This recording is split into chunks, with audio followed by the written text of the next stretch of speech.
আসসালামু আলাইকুম। আশা করছি আপনি ভালো আছেন। আজকে আপনাদের সাথে একটা ছোট্ট গল্প শেয়ার করি। আমি যখন ১ম থেকে ওয়ার্ডপ্রেস নিয়ে কাজ করি, নিজের যে সাইটগুলো ছিল বা অনেক ক্লায়েন্টের ওয়েবসাইট যখন ম্যানেজ করতাম, মাঝে, মাঝে এরকম হয়েছে যে ওয়েবসাইটের প্রপারলি ব্যাকআপ না নিয়ে আমি থিম আপডেট করে দিয়েছি বা প্লাগইন আপডেট করে দিয়েছি বা অনেক সময় ওয়ার্ডপ্রেসের কোর যে ভার্সন ওটাও আপডেট করেছি। ম্যাক্সিমাম ক্ষেত্রেই সমস্যা ফেস করি নাই। কিন্তু অনেক সময় সাইটে অনেক প্রবলেম ক্রিয়েট হয়েছে।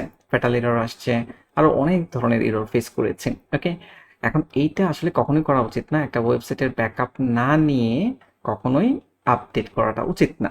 ওকে? কারণ হচ্ছে আপনার ধরেন একটা ওয়েবসাইট রয়েছে যেখানে ১০০ জন ২০০ জন ভিজিটর অলরেডি ভিজিট করতেছে। ওই মুহূর্তে আপনি যদি আপডেট করার পর সাইট ভেঙে যায়, সাইটে এরর আসে, স্বাভাবিকভাবেই আপনি বা আপনার ক্লায়েন্ট ক্ষতিগ্রস্ত হবে। তো এইজন্য রিকমেন্ডেশন হচ্ছে সবসময় ব্যাকআপ নিয়ে দেন হচ্ছে সাইট আপডেট করা। এছাড়াও ব্যাকআপ নেওয়াটা গুরুত্বপূর্ণ কারণ হচ্ছে আপনি সার্ভার হ্যাক হতে পারে, সার্ভার ক্রাশ করতে পারে, আরো অনেক ধরনের অনাকাঙ্ক্ষিত সমস্যা কিন্তু হতে পারে। এইজন্য ব্যাকআপ নেওয়াটা উচিত রেগুলারলি আমাদের।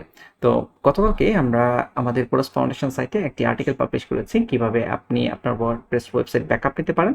আপনি যদি ইন্টারেস্টেড থাকেন পড়ে নিতে পারেন। এই যে এখানে আর্টিকেলটি রয়েছে, আমি যদি স্ক্রল ডাউন করে একটু আপনাদেরকে দেখাই, এখানে একটা ভিডিও আপনারা পাবেন যেটার মাধ্যমে ফুললি আমি একদম কনফিগার করে দেখিয়েছি স্টেপ বাই স্টেপ। আপনাকে কোনো কিছু নিয়ে টেনশন করা লাগবে না।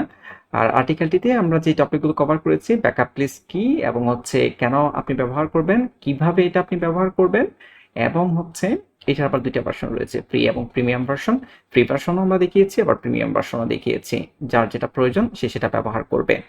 আর যদি আপনি প্রিমিয়াম ভার্সন পারচেস করেন সেক্ষেত্রে আমাদের কোর্স ফাউন্ডেশনের শিক্ষার্থীদের জন্য এক্সট্রা ডিসকাউন্ট রয়েছে 20%। তো এই আর্টিকেলটাতে আপনি যদি আসেন একদম নিচের দিকে ডিসকাউন্ট কোড এবং হচ্ছে যে লিঙ্ক ব্যবহার করে আপনাকে পারচেস করতে হবে সেটা এখানে দেওয়া রয়েছে। তো ওভারঅল আপনি যদি সময় থাকে এবং প্রয়োজন মনে করেন আপনার জন্য, সেক্ষেত্রে আপনি আর্টিকেলটা পড়ে নিতে পারেন। Thank you.